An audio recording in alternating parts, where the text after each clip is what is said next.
জয় জগন্নাথ। আজকে জগন্নাথ দেবের একটা দারুণ গল্প শেয়ার করব সবার সাথে, যেটা খুবই অদ্ভুত এবং চমৎকারী। জগন্নাথ পুরী মন্দিরে ভগবান জগন্নাথকে কেন পান চড়ানো হয়? জগন্নাথ দেবের মন্দিরের সিংহদুয়ারের পাশেই প্রভুদাস নামের একজন লোক পান বিক্রি করত আর সবাইকে পান খাওয়াতো।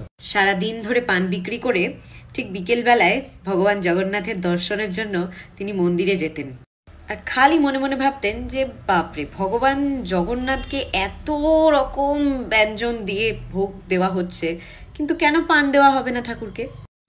প্রভুদাস সব সময় মনে মনে এটাই চিন্তা করতো আর ভগবান জগন্নাথকে প্রার্থনা করতো যে আমি কবে সুযোগ পাবো ভগবানকে পান খাওয়ানোর। তারপরে একদিন রাত্রিবেলা প্রভুদাস যখন ঘুমোতে যাবে তার ছোট্ট কুটিরে, তার আগেই তার পানের দোকানের সামনে দুজন পুরুষ এসে দাঁড়ালো।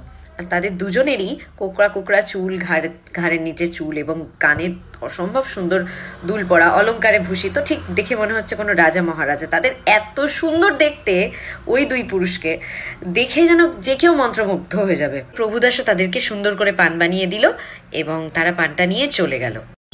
এভাবেই সেই দুই ব্যক্তি প্রতি রাতে প্রভুদাস শুতে যাওয়ার আগে তার কাছ থেকে পান খেয়ে চলে যেত, কিন্তু পয়সা দিত না। এভাবে একদিন রাতে মন্দিরের, জগন্নাথ পুরী মন্দিরের যে প্রধান পূজারী বলরাম দাস, তিনি তো পরম ভক্ত জগন্নাথ দেবের, তিনি যখন রাত্রিবেলা প্রভুর নাম জপ করতে করতে চারপাশে ঘুরছে, তখন সিংহদুয়ারের পাশে আমাদের প্রভুদাসের দোকানের সামনে দিয়ে দেখছে দুটো যুবক চলে যাচ্ছে। বলরাম দাস পেছন থেকে তাদেরকে দেখে ভাবছে, এনারা কারা? এই যুবকদেরকে তো আগে কোনোদিনও মন্দিরের আশেপাশে বা এই চত্বরে দেখিনি। সেদিন বলরাম দাস ব্যাপারটাকে অতটা পাত্তা না দিয়ে চলে গেছেন আবার প্রভুর নাম জপ করতে করতে। কিন্তু এইভাবে 3-4 দিন তিনি দেখছেন যে প্রত্যেক দিন রাত্রির হলেই ওই প্রভুদাসের ওই পানের দোকান থেকে দুজন যুবক চলে যাচ্ছে। এবার তার মনে কৌতূহল জাগে যে এদের তো কোথাও দেখি না, কিন্তু এরা রাত হলে কোথা থেকে চলে আসে।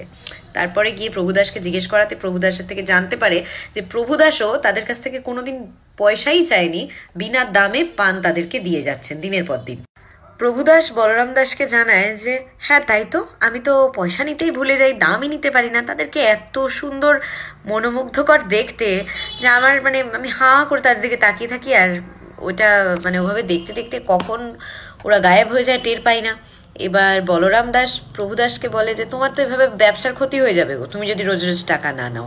তুমি একটা কাজ করবে, আজকে রাতে তারা যখন আসবে তুমি বন্ধক হিসাবে তাদের চাদরটা রেখে নেবে, তাদের গায়ের যে সুন্দর চাদর বস্ত্র সেটা তুমি আটকে রাখবে, আর বলবে যতক্ষণ না তারা তোমার পানের দাম দিচ্ছে তুমি তাদেরকে চাদর ফেরত দেবে না।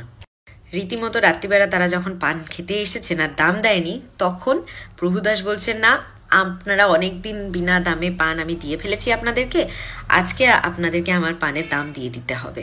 তখন ওরা বলেছেন আমাদের কাছে তো, যুবকরা বলছে যে আমাদের কাছে তো এই মুহূর্তে কোনো ধন নেই, কিন্তু আমাদেরকে বিশ্বাস করো, কালকে অনেক ধন সম্পত্তি এনে আমি তোমার হাতে তুলে দেব, আমাদেরকে একটু বিশ্বাস করো। তো বলছে ঠিক আছে, আমি বিশ্বাস করতে পারি, কিন্তু আপনাদের বন্ধক হিসাবে গায়ের যে শীতের বস্ত্র, যে চাদরটা, সেই গায়ের শাল দুটো আমাকে দিয়ে যেতে হবে। প্রভুদাসের এমন কথা শুনে ওই দুই যুবক নিজের নিজের বস্ত্র গায়ের চাদরটা প্রভুদাসকে দিয়ে যায়।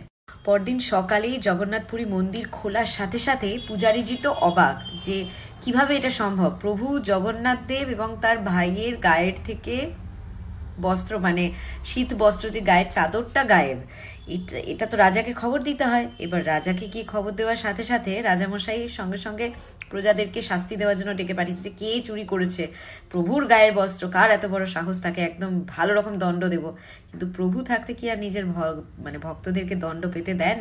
প্রভু কি করলেন, সেই রাতেই বলরামকে পূজারীকে একটা স্বপ্ন দিয়ে সব বলে দিলেন যে তারা নিজেরা স্বয়ং প্রতিদিন কিভাবে পান খেতে যেতেন প্রভুদাসের দোকানে। পরদিন সকালবেলায় রাজামশাইয়ের কাছে গিয়ে পুরোহিত মশাই সব গল্প বলে দেন, স্বপ্নের কথা, এবং সেটা শোনার পর রাজামশাই সিদ্ধান্ত নেন যে এখন থেকে ভগবান জগন্নাথকে তার রাত্রি ভোজনের পরেই পান প্রসাদ হিসাবে দেওয়া হবে, ভোগ হিসাবে চড়ানো হবে। রাজামশাই নিজে প্রভুদাসের সঙ্গে দেখা করে তাকে সব ঘটনা বলেন এবং প্রভুদাস তো শুনে দুই চোখের জলে একাকার কাণ্ড। তিনি কাঁদেন এবং মনে করেন যে স্বয়ং তিনি ভগবানের দর্শন পেয়ে ভগবানকে নিজে হাতে সেবা করার সেবা করার সুযোগ পেয়েছেন। কত বড় ভাগ্য তার। আর গোটা জগন্নাথপুরীর যত ভক্তরা তারা প্রভুদাসকে দেখে মনে করেন যে কত সৌভাগ্য তার যে জগন্নাথ দেবকে তিনি নিজের হাতে পান খাওয়াতে পেরেছেন এবং তার দর্শন লাভ করেছেন। তাই কোনো ভক্তি কখনো ছোট নয়।